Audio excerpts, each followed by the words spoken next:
అటువంటి శోకాన్ని పొంది ఉన్నటువంటి సమయంలో వేదవ్యాస భగవానుడు అరుదించి నారదుడు చెప్పినటువంటి ఉపాఖ్యానాల్ని ఉటంకిస్తూ అసలు మృత్యుదేవత ఈ భూమి మీదకి ఎందుకొచ్చి భూభారాన్ని తగ్గించవలసినటువంటి పరిస్థితి ఉత్పన్నమైంది అన్న దగ్గర ప్రారంభం చేసి అనేక మంది యొక్క రాజుల యొక్క కథలు చెప్తూ ఆ ధర్మరాజు గారి యొక్క మనసు కుదుట పడేటట్టుగా చేసి కొంత ఉపశాంతి పొందేటట్టుగా చేశాడు.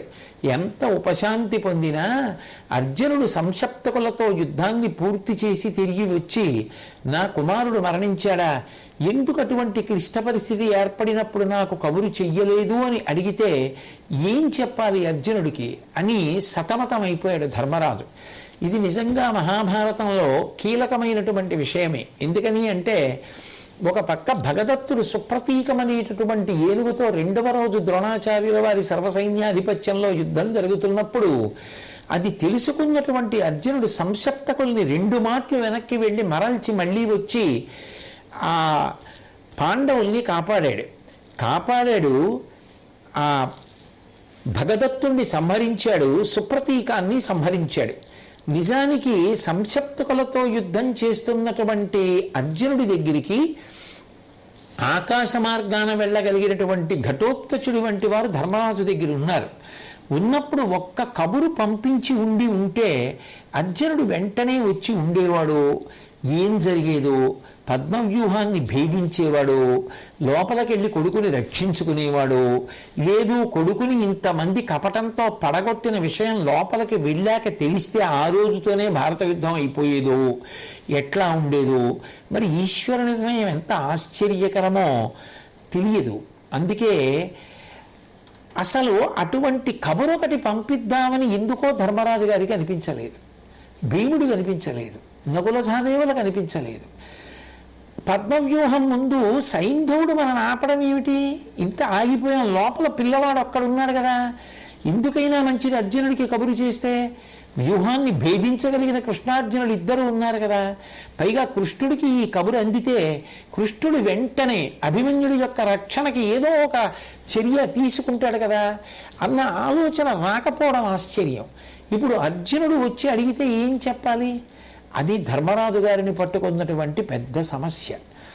నిజానికి ఇవన్నీ అలాగే జరగాలి అని ఈశ్వర నిర్ణయం. లేకపోతే అక్కడ భగదత్తుడు విజృంభిస్తున్నాడు, సుప్రతీకం విజృంభిస్తోంది. భగదత్తుడు వేసినటువంటి వైష్ణవాస్త్రాన్ని తాను తప్ప వేరొకరు ఎదుర్కొనలేరు. ఇన్ని విషయాలు తెలిసిన్నవాడు, ఇంత కాపాడినవాడు, ఇంతటి పరమాత్మ కృష్ణ భగవానుడికి తెలియదా ఇక్కడ అభిమన్యుడు మరణిస్తున్నాడని?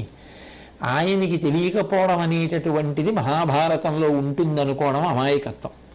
అయినా జోక్యం చేసుకోలేదు అంటే నేను పూర్వం మనవి చేసినట్టుగా దేవతలందరూ చంద్రుడికి ఇచ్చినటువంటి మాట, నీ కుమారుడు ఒకరోజు సగంలో పావు వంతు సైన్యాన్ని నశింపచేసి మళ్ళీ నీ దగ్గరికి వచ్చేస్తాడు అని వరం ఇచ్చారు. చాలా కాలం భూమి మీద ఉండడానికి వీలు లేదు అభిమన్యుడు.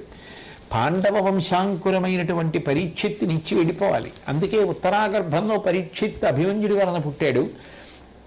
అభిమన్యుడు వెళ్ళిపోవాలి. అందుకే దేవతలు ఇచ్చిన మాట నిలబడాలి, జరగవలసిన కార్యం జరిగిపోవాలి. అందుకే ఆ సంశప్తకులు 2వ రోజు కూడా అర్జునుడిని దూరంగా తీసుకుపోవడం ఏమిటి? భీముడికి కానీ, ధర్మరాజుకి కానీ, నకులుడికి కానీ, సహదేవుడికి కానీ అసలు కబురు అర్జునుడికి పంపిద్దామనేటటువంటి ఆలోచనే రాకపోవడం ఏమిటి? కృష్ణ పరమాత్మ రక్షించకపోవడం ఏమిటి? ధర్మరాజు విజయీభవ అనకపోవడం ఏమిటి?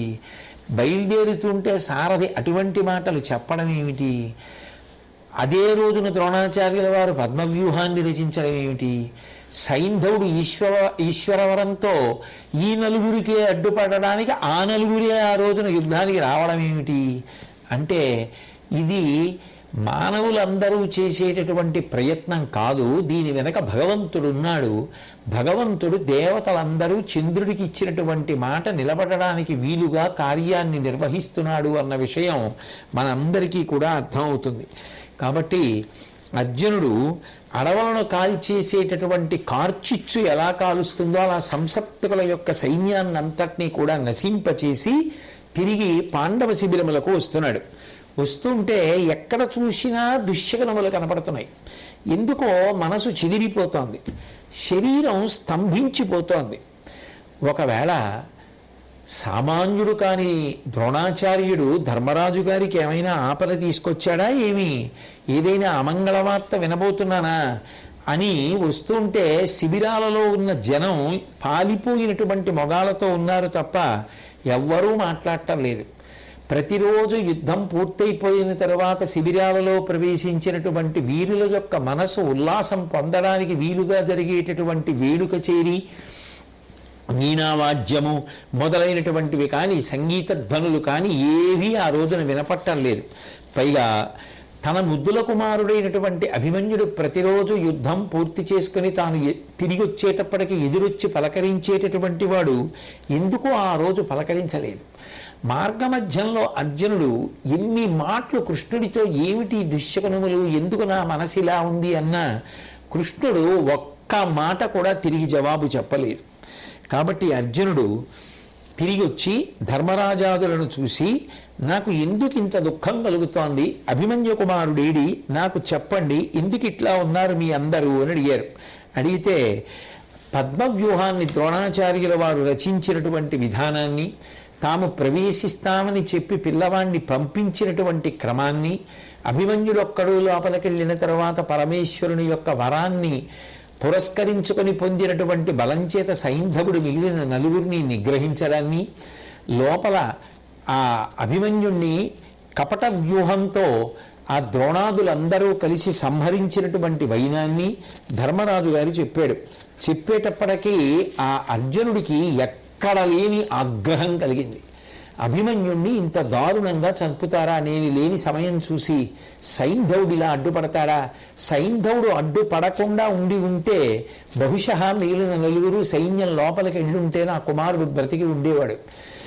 ఆనాడు అంత అపకారం చేసి ద్రౌపదీదేవిని అంత అవమానించిన వాడిని ధర్మరాజు పోందేని క్షమించి విడిచిపెడితే పరమశివుడి గురించి తపస్సు చేసి ఇటువంటి వరాన్ని పొంది మళ్ళీ తిరిగి మాకు అపకారం చేస్తాడా?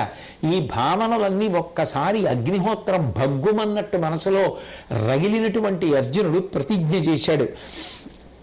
వినుడి నాదు ప్రతిజ్ఞ, నీవు నిఖిలోర్వీనాథులు సింధురాజు అవశ్యంబును ఎల్లి చంపుదు, భయస్తుండై నినుంచొచ్చినన్ వనజాక్షున్ శరణంబు వేడినను, గర్వం వేది నన్నుం తగం కనినన్ పోరుదొరంగిపోయిన నిరుంగంగాని సత్యవ్రత. ఓ ధర్మరాజా, వినుడీనాదు ప్రతిజ్ఞ, నీవు నిఖిలోర్వీనాథులు. ఓ ధర్మరాజా, నువ్వు మిగిలినటువంటి రాజులు అందరూ వినండి, నేను చేసేటటువంటి ప్రతిజ్ఞ. ఈ సైంధవుణ్ణి నేను చంపేస్తాను. భయస్తుండై నిమించొచ్చినన్, భయపడిపోయి వచ్చి నీ దగ్గర క్షమాభిక్ష పెట్టమని పడిపోతే ఏమో చెప్పలేను తప్ప, వనజాక్షున్ శరణంబు వేడినను, శ్రీకృష్ణ పరమాత్మ యొక్క పాదాలు పట్టుకుని శరణాగతి చేస్తే ఏమో చెప్పలేను తప్ప, గర్వం వేది నన్ను తగం కనినన్, గర్వాన్ని విడిచిపెట్టేసి నా దగ్గరికి వచ్చి శరణాగతి చేస్తే ఏమో చెప్పలేను తప్ప, పోరుదొరంగిపోయిన నిరుంగంగాని సత్యవ్రత, యుద్ధంలో నిలబడకుండా యుద్ధాన్ని విడిచిపెట్టి ఎక్కడికో పారిపోతే ఏమో చెప్పలేను తప్ప, ఈ 4 కారణములు కాకుండా సైంధవుడు తిరిగి యుద్ధానికి వస్తే మాత్రం వాణ్ణి నేను తప్పకుండా సంహరించేస్తాను. అంతేకాదు, బాలధ్వంసకు ఆ దుశీలం కాచుటకు నన్ను చెనకిన అస్త్రజ్వాలల కౌరవ యోధుల దూలించుచు వాని గవియుదుం జటుల గతిన్. ఒకవేళ నేను సైంధవుణ్ణి సంహరించడానికి ప్రయత్నం చేసేటప్పుడు నన్ను అడ్డుకునేటటువంటి ప్రయత్నం కౌరవ పక్షంలో ఉన్నటువంటి వారు ఎవరైనా చేసినట్లయితే నా యొక్క మహిమాన్వితమైనటువంటి అస్త్రముల యొక్క ప్రభావం చేసి అటువంటి వారందరినీ కూడా దునుమాడతాను. ఇట్లు చేయనైతినేని గురుద్రోహి గతికి, బ్రహ్మఘాతి గతికి, మద్యపాన రతుని గతికి, మానార్హ జనపరివాది గతికి పువ్వాడనధిపా. నేను కానీ ఆ విధంగా సైంధవుణ్ణి సంహరించకపోతే గురుద్రోహం చేసినటువంటి వాడికి ఎటువంటి భయంకరమైన స్థితి కలుగుతుందో, బ్రహ్మహత్య చేసిన వాడికి ఎటువంటి దుర్గతి కలుగుతుందో, మద్యాన్ని త్రాగడంలో ఆసక్తి కలిగినటువంటి వాడికి ఎటువంటి దుర్గతి కలుగుతుందో, అట్లాగే గౌరవానికి మర్యాదకి పాత్రుడైనటువంటి వాణ్ణి పట్టుకుని నిందిస్తే ఎటువంటి పాపం కలుగుతుందో అటువంటివన్నీ నన్ను చుట్టుకొనుగాక అని చెప్పి శపథం చేసి, అనిమిషదైత్యకిం పురుషులాదిగనెవ్వరు వచ్చి కాచినందును ముదునెల్లి సైంధవుని తోయుజమిత్రుడు కృంకకుండు మున్న నరవరేణ్య ఈ తెలుగు నా కొనరింపగ రాకయున్న నేనలము చొచ్చువాడ నువ్వులందరూ చూడగ గాండివంబుతోన్. ఒకవేళ దేవతలు, రాక్షసులు, కింపురుషులు మొదలైనటువంటి వాళ్ళందరూ కట్టుకుని ఎంతమంది వచ్చి సైంధవుణ్ణి కాపాడదామని ప్రయత్నించినా రేపు సూర్యాస్తమయం లోపల నేను కాని సైంధవుణ్ణి సంహరించకపోతే ఈ గాంధీవంతో కలిపి నేను అగ్నిహోత్రంలోకి ప్రవేశించేస్తాను అని భయంకరమైనటువంటి ప్రతిజ్ఞ చేశాడు. ఆ కొడుకు పోయాడనేటటువంటి ఆ ఆవేశంలో ఇంత ప్రమాదకరమైనటువంటి ప్రతిజ్ఞ చేశాడు. ఇప్పుడు అది కౌరవులకు కూడా చాలా అవకాశాన్ని ఇచ్చేటటువంటి ప్రతిజ్ఞ కదా. సైంధవుణ్ణి ఆ మరునాటి సూర్యాస్తమయం వరకు కాపాడుకోగలిగారనుకోండి, ప్రతిజ్ఞ తప్పకూడదు. కాబట్టి అర్జునుడు అగ్నిప్రవేశం చేసేస్తే ఇక ఆ ధర్మరాజు గారి వైపు యుద్ధం చేసేవాడెవరు? ఇక ఆ కురుపాండవ సంగ్రామంలో గెలవడం అనేటటువంటి మాట ఎక్కడొస్తుంది? ఇటువంటి ప్రతిజ్ఞ అర్జునుడు చేస్తే తప్పకుండా ఆ ప్రతిజ్ఞ నెరవేరుతుంది అనడానికి ఉదాహరణగా కొన్ని శకునములు కనపడ్డాయి. వెంటనే అర్జునుడు గాంధీవాన్ని తెప్పించి ఆ విల్లుకి వింటి నారి కట్టి ఆ చప్పుడు చేస్తే దాని యొక్క ధ్వని అంత గొప్పగా వచ్చి ఆ కౌరవుల యొక్క గుండెలు బ్రద్దలైపోయాయి. శ్రీకృష్ణుడు పాంచజన్యం పూరించాడు, అర్జునుడు దేవదత్తం పూరించాడు. ఆ మిగిలినటువంటి సైన్యం అంతా సింహనాదం చేసింది. అకస్మాత్తుగా గాంధీవం నృత్యం చేసినట్లయింది. అమ్ముల పొదులు బయటికి వచ్చాయి ఒక్కసారి. అంటే యుద్ధం అంత గొప్పగా జరుగుతుంది, యుద్ధంలో విజయం సంభవిస్తుంది అనడానికి తగినటువంటి సూచనలు కనపడ్డాయి. సరే, భీముడు పలికినటువంటి మంచి మాటల చేత, వంది మాగధి మొదలైనటువంటి వారు చేసినటువంటి స్తోత్రపాఠముల చేత ఊరడిల్లి ప్రతిజ్ఞ చేసి సైంధవ వధ చెయ్యాలనుకున్నటువంటి అర్జునుడు కొంతవరకు మనశ్శాంతిని పొందగలిగాడు. ఈ అర్జునుడు చేసినటువంటి ప్రతిజ్ఞ సైంధవుడికి తెలిసింది. తెలిసి వెంటనే ఆ సైంధవుడు పరిగెత్తుకుంటూ దుర్యోధనుడి దగ్గరికి వెళ్ళాడు. దుర్యోధనుడి దగ్గరికి వెళ్ళి, ఏనొకరుండవే తనకు నిగ్గునరించితి ఏల నాపయింపూనినవాడు ఫల్గునుడు పొరవధింపగ నెట్టిపాడి నీకీ నిరి సంతసంబు వగపేటికి నాకెట ఏమి పోయదన్ వాని ప్రతిజ్ఞ కడ్డపడు వారె సురాసుర సిద్ధ సాధ్యులన్. ఈ యుద్ధంలో అభిమన్యుడు చచ్చిపోవడానికి నేను ఒక్కడే కారకుండా, నేను ఒక్కడే అడ్డుపడ్డానా? ఏం లోపల మీ అందరూ కలిసి వంచనతోటి కపటంతోటి అభిమన్యుణ్ణి చంపలేదా? మిమ్మల్ని అందరినీ వదిలేశాడు, నన్ను ఒక్కడిని చంపేస్తానని ప్రతిజ్ఞ చేశాడు. ఆ అర్జునుణ్ణి యుద్ధంలో ఎవరైనా గెలవగలరా? అతను చేసినటువంటి ప్రతిజ్ఞని మరల్చడం దేవతలకు, దానవులకు, సిద్ధులకు మాత్రం సాధ్యమా? కాబట్టి నేను ఇక్కడ ఉండకుండా వెంటనే ఇక్కడి నుంచి పారిపోతాను ఎక్కడికైనాను అన్నాడు. అంటూ పెదవులు తడుపుచు కాళ్ళు గుదివడ వడకుచు మనంబు కొందలబడగా ఇది ఏటి మాటలాడెదా తుది పార్థుండు కానకుండా తొలగన వలయున్ అంటూ, నాకు పెదవులు ఎండిపోతున్నాయి, అస్తస్తమానం తడుపుకోవలసి వస్తోంది, కాళ్ళు వణికిపోతున్నాయి, మనసు కలత చెందుతోంది, నేనేం మాట్లాడుతున్నానో నాకే తెలియకుండా ఉంది, చివరికి పార్థుడికి కనిపించకుండా నేను ఈ యుద్ధరంగం నుంచి పారిపోవడమే నాకు మంచిది అనిపిస్తోంది. కాబట్టి మీ అందరూ నాకు అనుమతి ఇచ్చినట్లే కదా, నేను ఇప్పుడే ఇక్కడి నుంచి పారిపోతానన్నాడు.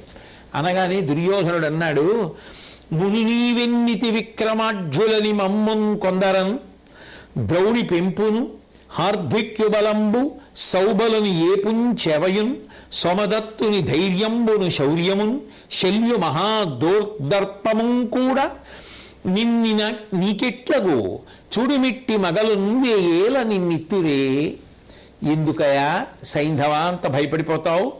నువ్వే కదా ఇంతకుముందు మన పక్షంలో ఉన్నటువంటి ఎంతో మంది వీరుల్ని కీర్తించావు. ద్రౌణి పెంపును, అశ్వత్థామ యొక్క గొప్పతనం, హార్ధిక్యు బలంబు, కృతవర్మ ఎంత శక్తివంతుడు, సౌబలుని ఏ పుంచేవయున్, ఆ సోమదత్తుని యొక్క బలం ఎంత గొప్పది, అలాగే ఆ శకుని ఎంత గొప్పవాడు, ఆ సౌబలుడైనటువంటి శకుని, సోమదత్తుడు, వాళ్ళ యొక్క ధైర్యము, శౌర్యము, శల్యుడున్నాడు, ఆ శల్యుని యొక్క మహా దోర్దర్పము, ఆయన యొక్క భుజ పరాక్రమం ఇన్నుండగా నువ్వు చచ్చిపోతావా? ఎందుకయా నిష్కారణంగా పారిపోవడం? వీళ్ళందరూ ఇంతమంది ఉండగా, మేమందరం ఉండగా నిన్ను పట్టుకెళ్ళి అర్జునుడికి ఇచ్చేసి చంపేసుకోవాలి అంటామా? ఒక్కనాటికి ఇవ్వం. నువ్వేమీ భయపడకు, నేనున్నాను, నా తమ్ముళ్ళు ఉన్నారు, నీకు కోటలా ఉంటాం. కాబట్టి హాయిగా మా దగ్గరుండు, నువ్వు అర్జునుడికి దొరకకుండా చూసే పూచి మాది అన్నారు.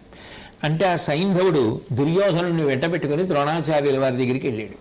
వెళ్ళి అసలు అర్జునుడు ఇంత గొప్పవాడు ఎలా అయ్యాడు అని అడిగాడు ధనుర్విద్యలో. అడిగితే ఆయన అన్నాడు, చెప్పేటప్పుడు దోషం ఏమీ లేదు, మిమ్మల్ని అందరినీ కూర్చోబెట్టి ఒక పాఠమే చెప్పా, మీరు విని పాఠం వచ్చేసిందని వదిలేశారు. కానీ అర్జునుడు అలా కాదు, ఆ నేర్చుకున్నటువంటి విషయాన్ని విశేషంగా అభ్యాసం చేశాడు. ఆ అభ్యాసం చేసినటువంటి కారణం చేత, అంత పరిశ్రమ చేసినటువంటి కారణం చేత, గొప్ప గొప్ప ప్రయోగాలు చేస్తూ ఇంకా ముందుకెళ్లాలనేటటువంటి పూనికని పొంది ఉన్నటువంటి కారణం చేత, వాటిని సాధించినటువంటి కారణం చేత నీకన్నా అర్జునుడు అధికుడయ్యాడు అని చెప్పాడు. ఎప్పుడైనా ఎక్కడైనా గురువు శిష్యులు అన్నప్పుడు జరిగేటటువంటి విషయం ఇంతే. వర్షం పడినప్పుడు ఒక్కలాగే పడుతుంది. మెత్తటి మట్టిలో, సారవంతమైన మట్టిలో ఉన్నటువంటి విత్తనం మొలకెత్తుతుంది, రాతి మీద ఉన్న విత్తనం మొలకెత్తదు. గురువు చెప్పేటప్పుడు ఒక్కలాగే చెప్తాడు. ఎవడు బాగా పట్టుకుంటాడో, ఎవడు అభ్యాసం చేస్తాడో, ఎవడు పరిశ్రమ చేస్తాడో, ఎవడు బాగా ముందుకెళ్లాలని విశేషమైన పూనికను పొంది ఉంటాడో అటువంటి వాడు కృతకృత్యుడై జీవితంలో వృద్ధిలోకి వస్తాడు. కాబట్టి నువ్వేమి భయపడకు, నా బాణాల యొక్క రక్షణలో ఉన్నటువంటి నిన్ను తేరిపారి చూడడం కూడా అర్జునుడికి సాధ్యం కాదు. నేను గొప్ప వ్యూహాన్ని రచిస్తాను, నువ్వు క్షత్రియ ధర్మం చెడిపోకుండా యుద్ధం చెయ్యి చాలు. శృతులు అభ్యసించితివి, అతుల క్రతువులు చేసితివి, కులంబు రక్షించితివి, ఈ వితరుల క్రియ మృత్యు భయాన్వితుడవు కాదగునే నిధి నీవర ఇంకన్. ఏమయ్యా, చావన్నది లోకంలో ఎప్పుడైనా ఎక్కడైనా ఎవరికైనా వచ్చి తీరుతుంది. అంటే ఏమో ద్రోణాచార్యుల వారి నోటి వెంట కూడా ఇక్కడ ఇలాగే వచ్చేస్తోంది ఆ మాట, ఎలాగో చచ్చిపోతావు అన్నట్లుగానే చెప్తున్నాడు ఆయన. అన్ని వేదాలు చదివావు, ఎన్నో క్రతువులు చేశావు, పూర్వం నీ వంశరక్షణకు సంబంధించిన పనులు ఎన్నో చేశావు. అటువంటి వాడివి సామాన్యుడిలా మృత్యువు గురించి ఇలా భయపడిపోవడం అనేటటువంటిది ఏమైనా బాగుందా? అసలు ఈ లోకంలో ఎవరైనా సరే మృత్యువు లేకుండా బ్రతికిపోవడం అనేటటువంటిది ఉంటుందా? ఇటు గురువంశస్థులు కానీ, అటు పాండవులు కానీ ఎప్పుడో అప్పుడు వెళ్ళిపోవలసిన వారే. ఇప్పుడు యుద్ధంలో ఎవరో ఒకరు విజయం సాధిస్తారు, ఇంకొకరు యుద్ధంలో ఓడిపోతారు, అది వేరు మాట. కానీ ఎవరైనా ఎప్పుడో అప్పుడు వెళ్ళిపోవలసిందే, ఎవ్వరూ ఉండేవాళ్ళు కాదు. దానికి నువ్వు మృత్యు వస్తుందని ఇంత బెంగ పెట్టుకోవలసిన అవసరం ఏమిటయా? బెదరు విడిచిపెట్టి నువ్వు పోరాడడానికి సర్వసన్నద్ధుడిగా ఉండు. నీకొక మాట చెప్పనా? గొప్ప తపస్సు చేసిన వాళ్ళు, దానాలు చేసిన వాళ్ళు ఎటువంటి ఉత్తమగతులు పొందుతారో, యుద్ధం చేసి వీరస్వర్గాన్ని పొందినటువంటి వాడు కూడా ఆ స్థితిని పొందినవాడే. కాబట్టి యుద్ధంలో పోవడం నీకు కూడా ఒక రకంగా అదృష్టమే తప్ప పారిపోతానంటావేమయ్యా అని ద్రోణాచార్యుల వారు చెప్తే కలత తీరి ఆ సైంధవుడు మళ్ళీ ఆ దుర్యోధన పక్షంలోనే ఉండిపోయాడు. అలా ఉండిపోయినటువంటి స్థితిలో శ్రీకృష్ణ పరమాత్మ అర్జునుడు ప్రశాంత పడ్డాక అర్జునుడి దగ్గరికి వెళ్ళారు. వెళ్ళి నాతో తలపోయక రోషాతురతం ప్రతినబట్టి తవనీనాథ వ్రాతంబు వినగా ఇట్టులు చేతాకున డెప్పరంబు చేసితి కంటే. అర్జున, అంత చటుక్కుని ప్రతిజ్ఞ చేశావే, పక్కనే నేనున్నాను కదా, కనీసం నాతో ఏమైనా ఒక్క మాట అయినా ఆలోచించావా? పైగా ప్రతిజ్ఞ చేసే ముందు రాజులందరూ అక్కడే ఉన్నారు. ఎంత సాహసంతో కూడుకున్నటువంటిది, ఎంత ఆపదని తెచ్చిపెట్టేటటువంటి ప్రతిజ్ఞ చేసేసావయ్యా. ఎందుకని అంటే అస్తమయమునకు మును రిపు మస్తకముందునమవలయు మనకిది సాలం దుస్తరమునునగు అస్తవ్యస్తంబగునేని నాకు వగపు కదిరెడు. పైగా ప్రతిజ్ఞ చేసేటప్పుడు పోనీ సైంధవుణ్ణి చంపేస్తానని ఊరుకున్నావా? ఊరుకోలేదు. రేపు సూర్యాస్తమయం లోపల చంపేస్తానన్నావు. పోనీ ఆ మాటని ఊరుకున్నావా? చంపకపోతే అగ్నిహోత్రంలో దూకేస్తానని గాంధీవం పట్టుకున్నావు. అది అంత తేలికైన పనే చెప్పు అర్జున. అవతల వైపు ఉన్నటువంటి వాళ్ళేం సామాన్యులైనటువంటి వాళ్ళ? సర్వసైన్యాధిపతి ద్రోణుడున్నాడు, దుర్యోధనుడున్నాడు, దుశ్శాసనుడున్నాడు, హరివీర భయంకరులైనటువంటి అశ్వత్థామ, కర్ణుడు, కృపాచార్యుడు, సోమదత్తుడు, వీళ్ళందరూ ఉన్నారు కదా.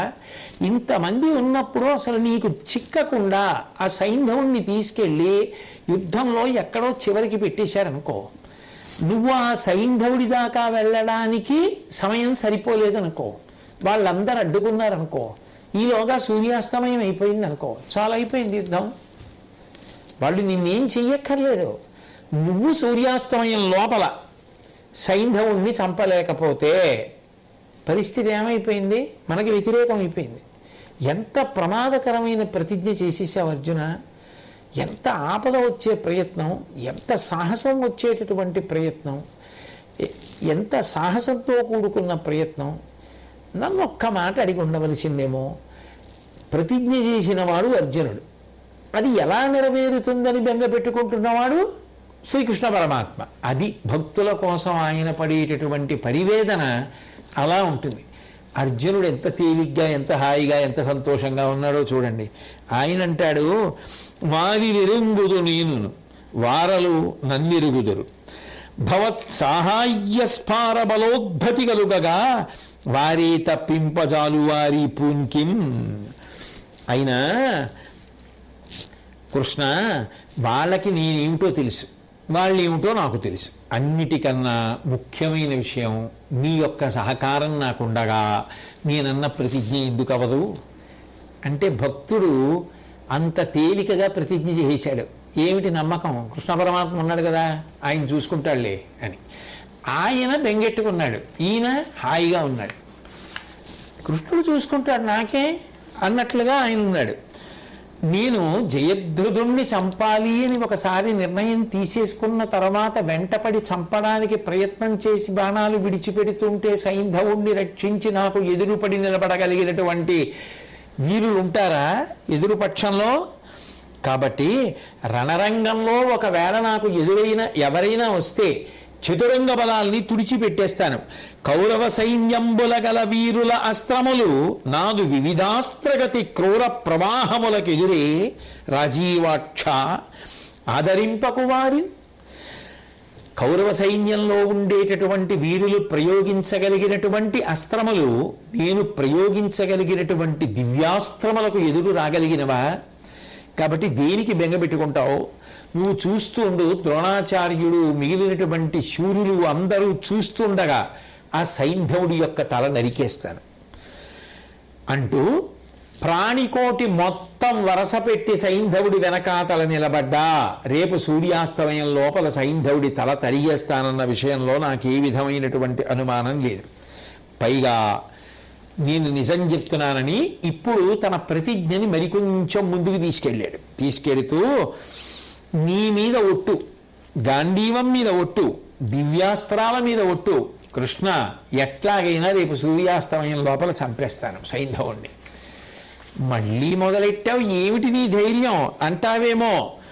సాధనము గాంధీవంబటే సమరకర్త అర్జునుండటే సారథి అబ్జనాభుడటే మరల్చగవచ్చునే ఆ రథంబు హరుణకైరను నిరుగక ఎంటిగాక. కృష్ణ 3 విషయాలు చూసుకుని ఈ ధైర్యంతో ఉన్నా. ఏమిటి? ఒకటి, సాధనము గాంధీవంబటే. అర్జునుడికి ఆ గాంధీవం మీద అంత నమ్మకం. నా చేతిలో ఉన్న ధనస్సు గాంధీవం. సమరకర్త అర్జునుండటే, యుద్ధం చేసేవాడిని నేను. సారథి అబ్జనాభుడటే, గుర్రాన్ని రథాన్ని తోలేటటువంటి వాడివి నువ్వు. నీ వంటి సారథి ఉండగా నేను యుద్ధం చేస్తూ ఉండగా, గాంధీవన్ నా చేతిలో ఉండగా హరుడైతే మాత్రం మనకు ఎదురుచ్చి నిలబడగలడా? పూనగరాదే నాకెద్దాని పూనినను నీవు తలకొని తీర్చంగా నునికి కలుగా నీ నీచేనుండగా ఇట్టులేల చెప్పెదు చెప్పుమా. అయినా శ్రీకృష్ణ పరమాత్మ, నేను ఒక మాట చెప్తాను, బాగా విను. నువ్వు పూనుకొని నాకు కావలసినవన్నీ తీర్చడానికి సిద్ధంగా ఉండగా నేను ఏమనేస్తే మాత్రం నాకు లోటు? అంటే కృష్ణుడు ఉన్నాడన్నది పెద్ద ధైర్యం. నేను అనేశాను సూర్యాస్తమయానికి చంపేస్తానని. సూర్యాస్తమయానికి నేను చంపేసేలా చేయవలసిన వాడెవరు? ఆయన ఆలోచించుకోవాలి, ఆయన దానికి వ్యూహం రచించుకోవాలి. నాకే నువ్వు ఉన్నావు, నాకు ధైర్యం. భగవంతుడు ఉన్నాడని నమ్మి బ్రతికేసే భక్తుడిని భగవంతుడు కాపాడుకోవాలి. దానికోసం భగవంతుడు కష్టపడాలి. ఆ నమ్మకం ఉన్న భక్తుల కోసం భగవంతుడు ఎంత ఆర్తి పొందుతాడో నిజంగా ఈ ఘట్టం ఆశ్చర్యకరంగా ఉంటుంది. కాబట్టి నేను దేనినైనా ప్రయత్నిస్తాను. ఎందుకు ప్రయత్నిస్తానంటే నేను నీ ఆధీనంలో ఉన్నాను కాబట్టి నువ్వు నేను అనుకున్నది జరిగేటట్టు చెయ్యాలి. చేస్తావు. నేను నీలో ఉన్నాను కాబట్టి నేను ఏ ప్రయత్నం మాత్రం ఎందుకు చేయకూడదు? కాబట్టి నేను అటువంటి ప్రయత్నం చేశాను. అంతేకాదు, నేను చేసినటువంటి ప్రతిజ్ఞకి ఏ ప్రతిబంధకము లేకుండా ఎట్లా నిర్వర్తింపబడుతుందో, ఎట్లా నా శౌర్యాన్ని ప్రదర్శించడానికి అవకాశం కలుగుతుందో అట్లా చేయించవలసిన వాడివి నువ్వు. నీది కర్తవ్యం. కాబట్టి అటువంటి పనిని చేసేటటువంటి వాడివి నువ్వు ఉండగా నాకెందుకయా బెంగా కృష్ణ? అందుకు చేశాడు ప్రతిజ్ఞ. ఇప్పుడు శ్రీకృష్ణ పరమాత్మ నోరు తెరిచి విని రేపు సూర్యాస్తమయం లోపల అసలు ఈ సైంధవం అది ఎలా జరుగుతుంది అని బాధపడవలసినటువంటి వాడు కృష్ణుడు. పైగా ఇంకా ఆశ్చర్యకరమైన విషయం ఏమిటంటే కృష్ణుడితో అన్నాడు, మమ్ము నరయు భరమున నీవెమ్మి తలపోసితివి ఇంక ఇచ్చటనేలా నెమ్మది నిద్రింపంగా బొమ్ము ప్రభాతమున రథము పూన్పగవలయున్. కృష్ణ, మమ్మల్ని కాపాడే భారం నువ్వు వహించావు కాబట్టి కదా ఇవన్నీ మాట్లాడుతున్నావు. ఇంకా నువ్వు ఎలాగో కాపాడాలి. నువ్వు కాపాడకుండా సైంధవాలు జరగదు. ఇంకా ఎందుకు ఇలా నిలబడతావు? పొద్దుపోతుంది కదా, వెళ్ళి పడుకో. రేపు పొద్దున్న ఎలాగో నువ్వు బోళ్ళంత ప్రయత్నం చేయాలి. సైంధవ అయ్యేటట్టుగా నా చేత నువ్వు చేయించాలి. రేపు మళ్ళీ చాలా శ్రమ పడాలి కదా. నువ్వు వెళ్ళి పడుకో, నేను పడుకుంటాను. ఎంత ధైర్యం! ప్రతిజ్ఞ చేసినవాడు ఆయన. ప్రతిజ్ఞ చేసినవాడు కృష్ణుడిని వెళ్ళి పడుకోమంటున్నాడు. నువ్వు పడుకో, నేను పడుకుంటాను. ఏమిటి ధైర్యం అంటే నువ్వు ఉన్నావు కదా. ఇవాళ బాగా పడుకుంటే రేపు పొద్దున్న లేచి నేను సైంధవాలు చేయడానికి కావలసిన వ్యవస్థ నువ్వు చేస్తావు. అందుకని వెళ్ళి పడుకో. కాబట్టి నిశ్చింతగా నిద్రపో. రేపు ఉదయం పేరు సిద్ధం చేసుకుని వెళ్ళి వచ్చేస్తే మనం యుద్ధానికి వెళ్ళిపోదాం అంటే ఆశ్చర్యపోయినటువంటి కృష్ణ పరమాత్మ అదే సమయంలో భక్తుడికి భగవంతుడి మీద ఉండేటటువంటి అపారమైనటువంటి నమ్మకానికి మనసులో ప్రహృష్టత పొందినటువంటి వాడై ఆ అభిమన్యుడి యొక్క తల్లి తనకి చెల్లెలు అయినటువంటి సుభద్రని బాగా ఓదార్పు పొందేటట్టుగా మాట్లాడి, ఏం మాట్లాడుతున్నా, ఆవిడ్ని ఏమి ఓదారుస్తున్నా, ఉత్తరని ఏమి ఓదారుస్తున్నా ఆయన మనసంతా మాత్రం రేపు అసలు అర్జునుడిని ఎలా రక్షించుకోవాలి, ఎలా సైంధవదవుతుంది, ఎలా కురువీరుల్ని ఎదుర్కోవాలి, దాని మీదే ఉంది మనసు. మళ్ళీ వచ్చి అర్జునుడి దగ్గరికి అతని మందిరానికి వెళ్ళి ఆ మంచినీళ్లు తెప్పించి ఆ మంచినీటితో ఆచమనం చేసి ఒక ఏకాంతమైనటువంటి స్థలంలో కూర్చుని దర్భలతోటి ఒక శయ్య ఏర్పాటు చేసి దాని మీద ఆయుధాలన్నింటినీ కూడా ఉంచి పూజించి ఆ అర్జునుడితోటి రాత్రివేళ నువ్వు ప్రతిరోజు పూజ చేసి పడుకుంటావు కదా, ఇవాళ నువ్వెందుకు పూజ చేయలేదు అని అడిగాడు. ప్రతిజ్ఞ చేశాడు కదూ. ఆ ప్రతిజ్ఞ చేసినటువంటి ఒత్తిడిలో ఇటు అభిమన్యు కుమారుని యొక్క మరణంతో మనసు చెదిరి ఉన్నాడు. అప్పుడే కృష్ణుడితో మాట్లాడడంలో, భీమాదుడు మాట్లాడడంలో కొంచెం మనసు తేటన పడి నిద్రపోవడానికి సిద్ధపడిపోతున్నాడు తప్ప తాను ఆ రాత్రి యుద్ధం చేయలే, ఆ రాత్రి ఆ పూజ చేయలేదన్న విషయాన్ని మరిచిపోయాడు.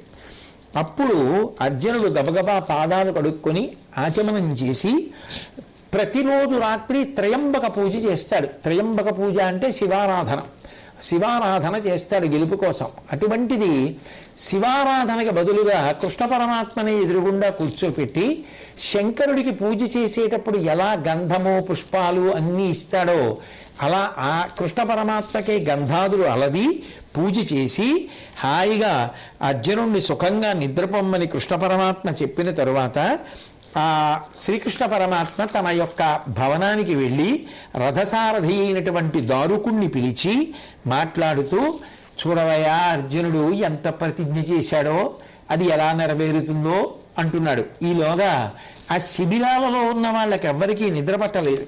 ఎందుకు నిద్ర పట్టలేదు అంటే, ఒకవేళ ఏ కారణం చేతనైనా రేపటి రోజున అర్జునుడికి వేళ పట్టున విజయం లభించకపోతే, సూర్యాస్తమయం లోపల సైంధవుణ్ణి వధించలేకపోతే ఎంత ప్రమాదం జరుగుతుంది. ఒక్క రోజులో చంపేయాలి, చంపకపోతే అగ్నిలో ప్రవేశిస్తాడే. పోన్యద్దు ఏదో మాట అంటే అన్నాను అలా అవుతుంది ఏమిటి, ఏదో కొడుకుపోయిన ఆ విషయంలో అన్నానని తప్పుకుంటాడేమో అంటే అసత్యవాదిగాడు. అప్పుడు మన గతి ఏమైపోతుంది అనుకుని మన చేసిన సుకృతంబుల వినుత ఫలము ఎల్లం నిల్లి వివ్వచ్చుండు సింధు నరేంద్రు చంపునట్లుగా నొనరి ఎలవవలయునని దృఢోక్తి పలుకుచున్. మనం చేసినటువంటి మంచి పనులు ఏమైనా ఉంటే వాటి యొక్క ఫలితం చేత రేపటి రోజు జరిగేటటువంటి యుద్ధంలో సూర్యాస్తమయం లోపల సైంధవుణ్ణి అర్జునుడు పడగొట్టుగాక అని వాళ్ళందరూ ప్రార్థన చేసి శుభప్రదాలైనటువంటి ముఖ్యమైనటువంటి గ్రంథములు రామాయణ భారత భాగవతాదులు శుభప్రదమైనటువంటి గ్రంథములు. అప్పటికి బహుశా వ్యాసుడు భారతాన్ని రచించి ఉండకపోతే మిగిలినటువంటి గ్రంథములు, అటువంటి గ్రంథములన్నింటినీ కూడా తీసుకొచ్చి పూజించి నమస్కరించి వారందరూ కూడా అర్జునుడు గెలవాలి అని కోరుకుంటున్నారు. గురునట్టి వారు 10,000 కాచిన నిల్లి సైంధవుని పగలిటిలో బోరి గొనునట్లుగా నరునకు వరమిండి వేల్పులారా వారని కరుణన్. వాళ్ళందరూ కూడా దేవతల్ని ప్రార్థన చేశారు. ఆఖరికి రేపటి రోజున 10,000 మంది ద్రోణాచార్యుల వారు వచ్చి యుద్ధరంగంలో నిలబడినా కూడా అందరినీ గెలిచి సూర్యాస్తమయం లోపల సైంధవుణ్ణి సంహరించగలిగినటువంటి శక్తిని అర్జునుడికి కట్టపెట్టండి అని అన్ని శిబిరాలలో ఉన్నవారు ప్రార్థనలు చేస్తున్నారు. ఆ శ్రీకృష్ణ పరమాత్మ నిద్ర పట్టక దారుకుణ్ణి పిలిచాడు, రథసారథిని పిలిచి ఆ దారుకుడితో అంటాడు, నరుడిటులాడునే నృపగణంబు వినంగా జీంపవచ్చునే గురుకుర సేనలంధరని గృంకకమున్న తలంపకజాల దుస్తరమిది ఆతడి ప్రతిన తప్పక యుండగ తీర్చునట్టుగా బొరయకయున్న దుర్దశల పొందని పాయని నిందకుందని. దారుకా చూశావా, నరుడిటులాడునే నృపగణంబు వినంగా. చూశావా అర్జునుడు రాజు అందరూ వింటుండగా ఎంత శపథం చేశాడో. అది ఏమైనా తేలిక విషయమా? జీంపవచ్చుని గురుకురు సేనలంధరణి గృంకగమున్న. ఆ తరణి, ఆ సూర్య భగవానుడు అస్తమించేటటువంటి లోపలే సైంధవుణ్ణి చంపడం, ఆ సైన్యాలన్నింటినీ ఓడించడం అంత తేలికైనటువంటి విషయమా? ఆలోచిస్తే ఇది చాలా కష్టమైనటువంటి విషయం. ఇవన్నీ ఎలా జరుగుతాయి? జరగకపోతే ఎటువంటి దుర్దశ ప్రాప్తిస్తుంది. అర్జునుడు అగ్నిప్రవేశం చేస్తాడే, ఇవన్నీ తలుచుకుంటుంటే నాకు చాలా బాధగా ఉంది. ఇవన్నీ అర్జునుడికి ఏమైనా అయితే నేను శాశ్వతమైనటువంటి నింద పడిపోనా? అతడు నాకు ఎంతో ఇష్టమైనటువంటి వాడు. అతడు శరీరంతో ఉంటేనే నేను జీవించగలుగుతాను. అర్జునుడికి ఏదైనా అయితే అర్జునుడే అగ్నిప్రవేశం చేసి శరీరం విడిచిపెట్టేస్తే ఇక నేను మాత్రం శరీరంతో ఉంటానా? ఇంకా నాకెక్కడి జీవితం? నిజానికి అర్జునుడు నా శరీరంలో అర్ధభాగం, అతడు లేకుండా నేను జీవించలేను. కాబట్టి రేపు ఎట్టి పరిస్థితుల్లోనూ దారుగా ఆ సూర్యాస్తమయం లోపల సైంధవుణ్ణి సంహరించి తీరుతాను.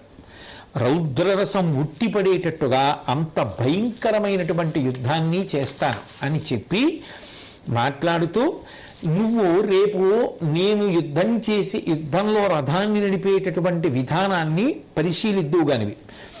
రథాన్ని సిద్ధం చేయి.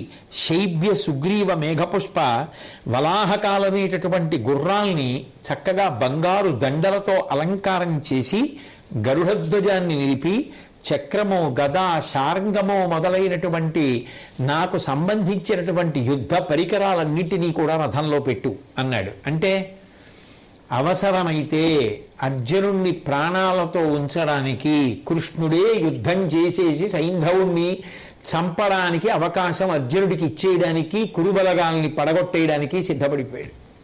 అంటే భగవంతుని యొక్క అనుగ్రహం అంత గొప్పగా ఉంటుంది అని ఆ దారుకుడికి చెప్పి అర్జునుడి దగ్గరికి వెళ్ళాడు.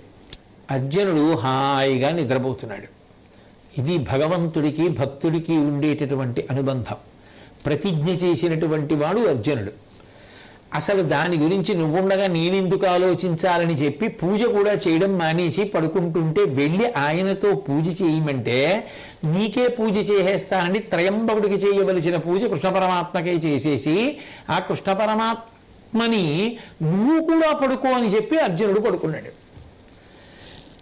అప్పుడు శ్రీకృష్ణ పరమాత్మ మాత్రం నిద్రపోకుండా రథసారథిని పిలిచి ఎలా అర్జునుడు గెలవాలన్న దాని గురించి ఆలోచిస్తున్నాడు. అంటే భగవంతుణ్ణి నమ్మాలి, కానీ ఆయన్ని నమ్మితే నమ్మిన వాణ్ణి కాపాడుకోవడం కోసం ఆయన ఎంత పరితాపం పొందుతుంటాడో చూడండి. అది భక్తుని పట్ల భగవంతునికి ఉండేటటువంటి ప్రేమకు పరాకాష్ఠ. అందుకే ఆ అర్జునుడు ప్రతిజ్ఞ చేసిన విషయాన్ని జ్ఞాపకం తెచ్చుకొని నిద్రపోయినటువంటి అర్జునుడి దగ్గరికి వచ్చాడు.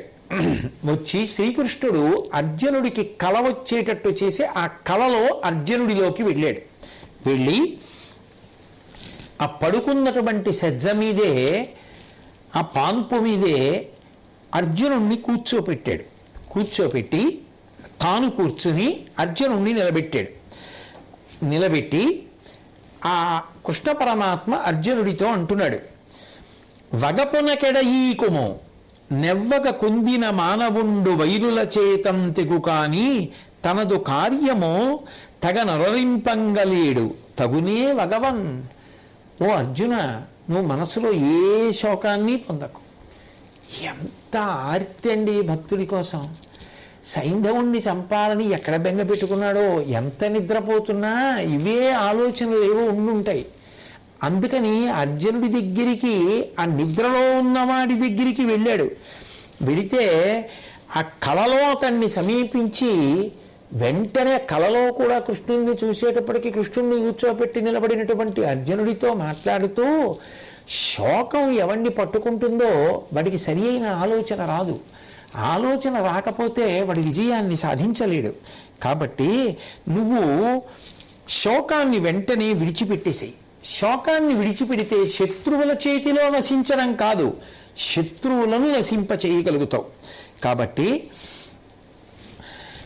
ఆ సైంధవుణ్ణి సంహరించకపోతే ఎంత సైన్యం వెనకాతల దాగి ఉన్నా, ఆ సైంధవుణ్ణి చంపలేకపోతే నేను తట్టుకోగలనా? నా దుఃఖం ఆగుతుందా? కర్ణ ద్రోణాదులు రేపు అడ్డొస్తారు కదా, ఎట్లా దీన్ని సాధించడం? నేను ఇంత ప్రతిజ్ఞ చేశానని తెలిసి కూడా నాకు గురువైన ద్రోణాచార్యుల వారు రేపు పెద్ద వ్యూహాన్ని రచించకుండా ఉంటాడా? నాకు అడ్డు రాకుండా ఉంటాడా? నాతో యుద్ధం చేయకుండా ఉంటాడా? కర్ణుడు వస్తాడు, దుర్యోధనుడు వస్తాడు, వీళ్ళందరినీ దాటాలి కదా, దాటి వెళ్ళి కదా సైంధవుణ్ణి చంపడం అంటుంటే అని అర్జునుడు పలుకుతుంటే శ్రీకృష్ణ పరమాత్మ నువ్వేమీ బెంగ పెట్టుకోకు అని చెప్పి ఆచమనం చేసి తూర్పుమనగా కూర్చుండి ఈశ్వరుడికి దగ్గర ఉన్నటువంటి పరమ అద్భుతమైనటువంటి అస్త్రం పాశుపతాస్త్రం. అటువంటి పాశుపతాస్త్రాన్ని కానీ మనం పరమేశ్వరుణ్ణి మెప్పించి పొందగలిగితే నీ శపథం తప్పకుండా నెరవేరుతుంది. కాబట్టి మంత్రసహితంగా ఇప్పుడు నువ్వు ఆ అస్త్రాన్ని నీ గుప్పిట ధరించవలసి ఉంది అని చెప్పి దేవదేవుణ్ణి మనసులో బాగా ధ్యానం చెయ్యమని ఆ అర్జునుడు నేల మీద దర్భాసనం మీద కూర్చుని ఆచమనం చేసి శంకరుణ్ణి గొప్ప ధ్యానం చేస్తూ ఉండగా ఆ ధ్యానంలో ఉన్నటువంటి అర్జునుణ్ణి శ్రీకృష్ణ పరమాత్మ ఎక్కడ నిద్రలో కలలో ఉన్నవాణ్ణి లేపి ధ్యానం చేయిస్తూ అట్లాగే చేతితో పట్టుకొని ఆకాశంలో బయలుదేరి వెళ్ళిపోతుంటే మార్గమధ్యంలో అనేక సరోవరాలు పూల తోటలతో కూడుకున్నటువంటి కుబేరుడి యొక్క విహార క్షేత్రాన్ని దాటి కైలాసంలో ఒక మణిమయమైనటువంటి భవనంలో ప్రమదగణాలతోటి పార్వతీదేవితోటి కూడా సభ తీర్చి ఉన్నటువంటి పరమశివుణ్ణి సేవించి దర్శించి నమస్కరించి ఓంకారం పలికితే సాష్టాంగ నమస్కారం చేస్తే ఆ శంకరుడు నరనారాయణులిద్దరినీ చూసి చిరునవ్వు చిందుతున్నటువంటి ముఖంతో అపారమైనటువంటి దయ కలిగినటువంటి వాడై మధురమైన మాటలతో వాళ్ళిద్దరినీ పలకరిస్తూ ఇట్లా అన్నట్ట, స్వాగతమి మీ ఇద్దర యాగమనంబునకు హేతువగు కోర్కి అనుద్వేగంబున ఎరిగింపుడు వేగమ ఎడగూర్తు ఎల్ల విధముల దానిన్. మీ ఇద్దరు ఏ కోరికతో ఇక్కడికి వచ్చారో దాని గురించి ఏ విధమైనటువంటి ఉద్వేగం లేకుండా అనుమానం లేకుండా నాకు చెప్పండి, మీ కోరిక నేను తప్పకుండా తీరుస్తాను అన్నాడు. అంటే ఇద్దరూ కలిసి శివుణ్ణి స్తోత్రం చేశారు. రవిశివ నిలోచన సురప్రతివీర విమర్దన క్రమ భువనమయాత్మక భుజగభూషణ పూషిత భక్త సంయమిస్తవన కథావధానపర దర్పకదర్పహర నిరస్త సంభవ మరణాది వైకృత అపారగుణ గుణదోష వర్జిత. ఆ శివుని యొక్క విశేషమైనటువంటి గుణములను ప్రస్తుతి చేస్తున్నారు. రవిశివ నిలోచన, సూర్యుడు చంద్రుడు అగ్నిహోత్రము మూడు కన్నులుగా కలిగినటువంటి వాడా, దేవతలకు శత్రువులైనటువంటి రాక్షసుల్ని మర్దించేటటువంటి వాడా, ఈ విశ్వమంతటా నీవైనటువంటి వాడా, పాములను ఆభరణములుగా ధరించినటువంటి వాడా, భక్తులను పోషించేటటువంటి వాడా, పరమ భాగవతోత్తములైనటువంటి వారు మహర్షులు మొదలైనటువంటి వారు చేసేటటువంటి స్తోత్రములలో మనసుని నిలిపేటటువంటి వాడా, మన్మధుని యొక్క ఉద్ధతిని అణిచినటువంటి వాడా, జనన మరణాదులను దాటిపోయినటువంటి వాడా, ఏ వికారము లేనివాడా, అపారమైనటువంటి గుణములకు నెలవైనటువంటి వాడా, గుణదోషములనేటటువంటి రెండూ లేకుండా అతీతమైనటువంటి స్థితిలో శుద్ధసత్వమునందు ప్రకాశించేటటువంటి వాడా, లోకముల యొక్క సృష్టికి స్థితికి లయకి కారణమైనటువంటి వాడా, ప్రకృతి పురుషులకు నువ్వే ఆలంబనమైనటువంటి వాడా, కాలమునకంతటికీ కూడా ఆధారమైన వాడా, ఓ పరమేశ్వర నీకు మేమిద్దరం నమస్కారం చేస్తున్నామని నమస్కరించాడు. నమస్కరించిన తరువాత అర్జునుడు పరమశివుని వంక చూసేటప్పటికీ శ్రీకృష్ణుడికి తాను రాత్రి వేసిన పూలదండలు, శ్రీకృష్ణుడికి తాను అలదిన చందనం, శ్రీకృష్ణుడి శరీరం మీద ఏ ఏ అవయవాల మీద చందనాన్ని అలదాడో ఆయా అవయవముల మీద శంకరుడి మీద కనపడింది ఆ గంధం.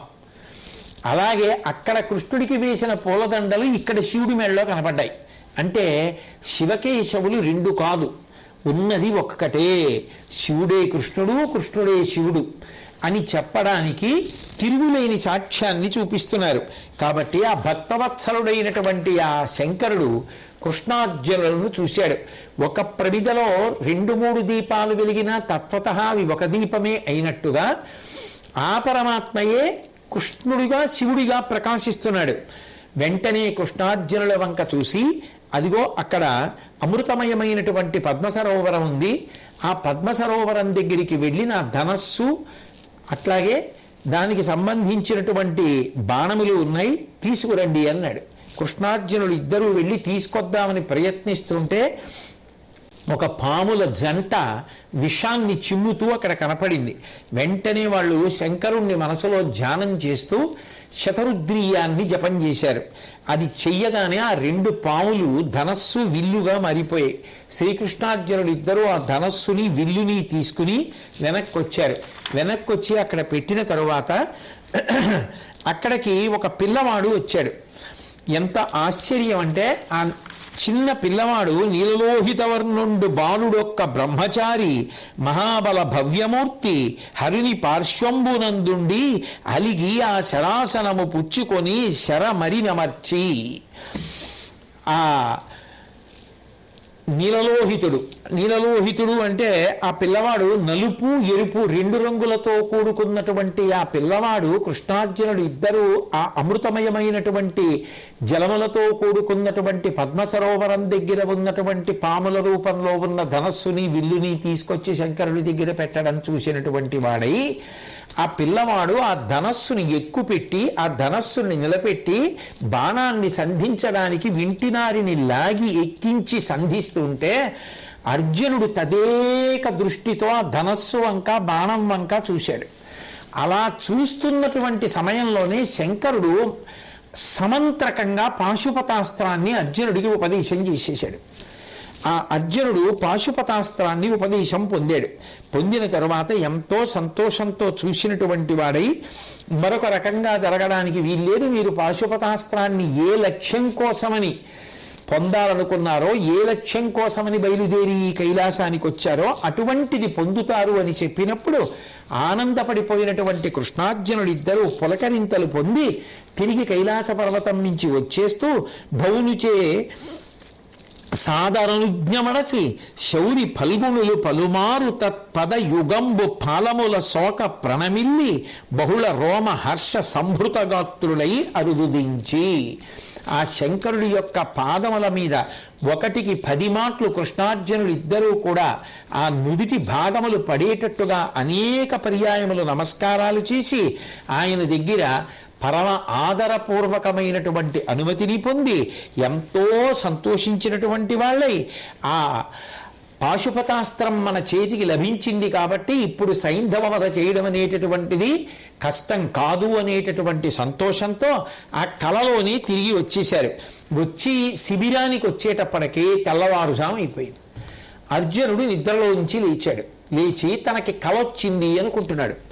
కృష్ణుడు మాత్రం దారుకుడితో తెల్లవారే వరకు తగిన మాటలు మాట్లాడి అప్పుడు అర్జునుడి కల కూడా పూర్తయిపోయిన తర్వాత సైంధవ వధ అర్జునుడితో చేయించడానికి పరమాత్మ అయినటువంటి కృష్ణ పరమాత్మ ప్రయత్నంలో ఉన్నారు. ఆ విధంగా తనకి భక్తులైన వారిని శిష్టులైన వారిని రక్షించి దుర్మార్గుల యొక్క మదమణచడానికి కృష్ణ పరమాత్మ రాత్రి నిద్రపోవడం కూడా మానేసి ఒక భక్తుణ్ణి ఉద్ధరించడానికి రక్షించడానికి ఎంత కష్టపడ్డారు అనేటటువంటి పరమాద్భుతమైనటువంటి విశేషములతో కూడుకున్న ఈ వైనం దగ్గర పూర్తి చేస్తూ మళ్ళీ రేపు సాయంకాలం కలిసినప్పుడు కృష్ణ పరమాత్మ నా చేత పలికించినంత మేర పలుకుతాను. స్వస్తి.